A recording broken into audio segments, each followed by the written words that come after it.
Can you just step outside and listen to this noise real quick? This is the most dreaded question an advisor hears on the drive. Many customers operate on the belief that repeating and rewording the same question will eventually override official shop policy.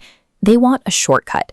This request asks for a diagnosis with zero process, zero documentation, and zero financial risk for the person owning the car.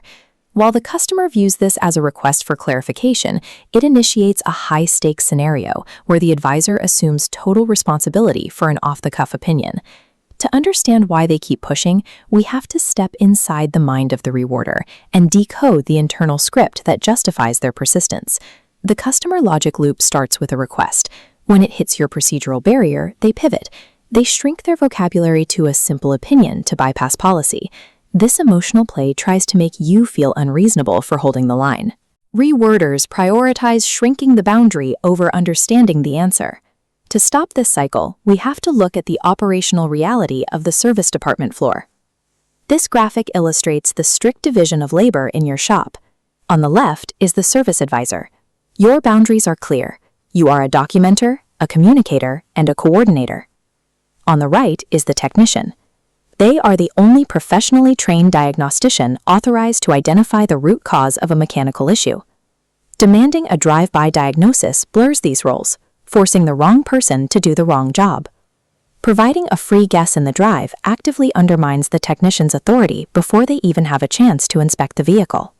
Consider the exact moment this system fails.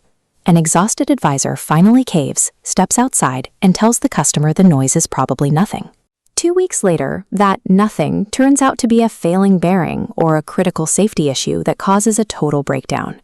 When the customer receives a massive repair bill, they will use your off-the-cuff guess as proof of what the dealership said, leaving you to answer for the discrepancy. The repair order, or RO, serves as the mandatory protective mechanism that officially transfers the vehicle and the liability to the technician. The RO functions as a professional firewall, preventing expensive, undocumented service failures from appearing on your record. Breaking the loop requires realizing that repetition does not rewrite reality. When they ask for a quick listen, state that a repair order is required so your technician can listen to the noise with them. Expect the customer to immediately rephrase the request to bypass that answer. This is when you call out the repetition directly.